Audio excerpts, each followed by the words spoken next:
Maybe you're not ready to forgive. Maybe you just can't quite let go of it now. Maybe it takes time. Or maybe I'm young, I'm 23, live that long. But maybe it's something you may never let go of. Make peace with that. Make peace with the fact that it's not something that's always gonna be like what we've been taught. Let go. Forget. Sometimes you'll never forget it. Sometimes it lives within you and it haunts you. And it'll only haunt you when you continue to make space for it. And just because that, and the thing is, it may contradict itself. Just because your brain is occupied with it at that moment doesn't mean that letting it go is a solution. You let it go and everything will be okay and blah blah blah. No. Sometimes it's the steps to completely eradicate it from your life is to become disgusted with it, to become with that disgusted with that action, to become disgusted with whatever it is that person did to you, and you make no space for it. Because think about it like this: most of the times, in the context of ourselves, we're supposed to forgive and let it go because society teaches us slowly to not respect ourselves. They teach us that self-respect, for example. People will agree that I don't respect myself because I have my breasts out like this. But they don't understand that self respect is advocating for yourself and respecting your own autonomy. So if I truly felt like this is what I wanted to wear and I covered it up, I don't respect myself because I don't respect what it is that I want and I don't respect the desires that come from my own soul. That is a lack of self respect. That's another story for another day. But sometimes you have to listen to yourself and listen to your own desire. And your desire may be that whatever that is that person has done to you is disgusting. And think about it like this: if whatever it is had happened to someone that you love and you care about, and you don't let that go, that person is dead to you, that person you're disgusted by them, you don't necessarily hold malice, but you are just so disgusted by the actions that that person has inflicted upon you, then that's a sign to do for yourself. Sometimes when we put ourselves outside of ourselves and look at ourselves the way that we look at other people, that's the choice that you make. That's how you know whether it is, that's how you know it's your conviction. For some people who are religious, this may not even be a space for you, but this is a space for everybody. I don't really go into it in depth. But healing is for everyone. But if you're so disgusted by the actions that this person has done, why is it something you have to entertain? Why do they have to become a part of your life? Why do they have to engage and then trigger you again and again and again?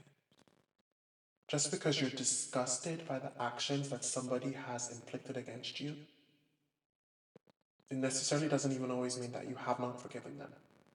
It doesn't necessarily mean that you have malice.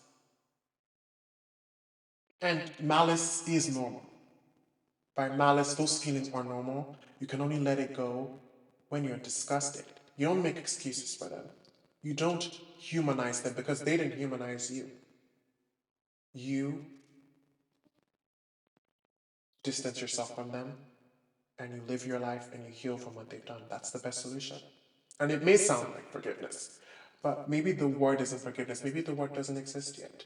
Maybe it is stepping into your own power and realizing that whatever it is that they've done, whatever actions it is that they have inflicted upon you, is completely unacceptable.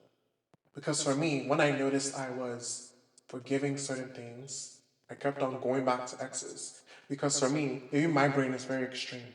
If I forgive someone, especially in the way that is described, dictionary definition, what they've done and what they've done to me, I guess it's not that bad, right?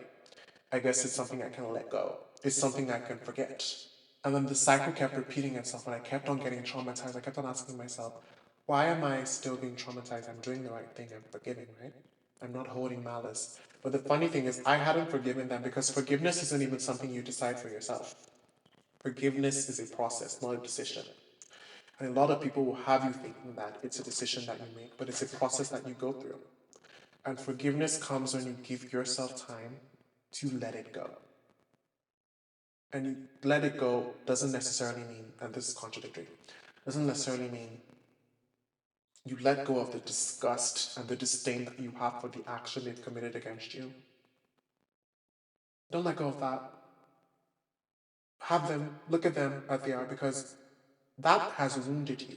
The wounds that we carry with us, especially trauma wounds, live with us forever. Whether it's rape, whether it's SA, whether it's physical abuse, whether it's any of that, it's not your job to sit down and humanize what that person went through. I'm sorry. I don't care what your religion says, I don't care. Some things are simply unacceptable. And society has it for certain things. If it's someone who's like a pedo, no one forgives them. But all of a sudden, a woman has to forgive her abuser. She has to forgive her husband who cheats on her. She has to forgive her rapist. And the same thing can be said with any other person. They have to let it go. No, you don't. No, they don't. Society doesn't even let go of certain choices people make that don't affect other people. So why would you let go of something is inflicted upon you? All of a sudden, someone lives an alternative lifestyle. They don't let go of it. So why would you believe these people when they can to let go of things? Because they're trying to keep themselves non-accountable, if that's the word. Not accountable. Not non-accountable, that's not a word, I believe. They're trying to keep themselves unaccountable. Well, you can be accountable for them. Cut them out of your life, especially if it's something. And sometimes you can cut them out of your life for a period of time. That's okay. And then when you're ready, you let them back in. But oftentimes, what happens is space is needed. You need space, and that's okay. And then you can decide how it is that you want to move forward. Because what happens is you enter a cycle. You're traumatized again and again and again. He keeps on cheating, keeps on hating you. And sometimes it costs you your life. Truly, it costs you your life. Be disgusted by people who disrespect you.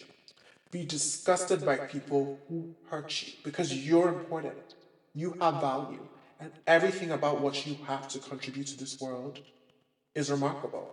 So why would you allow someone to hurt you? I'm talking to me too. Why would you allow someone to hurt you? Why would you allow someone to take advantage of you and then you let it go? Don't let that shit go, bitch. Don't let that shit go, person. Don't let that shit go. How dare you? Never let it go. Never. I don't want to hear it. I don't want to see it. Don't let it go. And if you don't want to let it go, take your time to decide how it is you want to move forward. And let them know, if you do keep them in your life, what you have done is unacceptable and there will be consequences. And you give them consequences. Whether that consequence is space, whether that consequence is a permanent change in the relationship, you let them know that. And it's relative. Some things that are deep for someone else won't be deep for you. And context matters. Context will always matter. But forgive and forget, oftentimes you will never forget. And that's okay. Because it will, who you are before you experience trauma and who you are after you experience trauma and harm is different. That's why I made a video. We'll put there. Harm is not subjective. How to be a safe space for others. Once harm happens, it's done. The only way to undo harm is to get a time machine. Boom.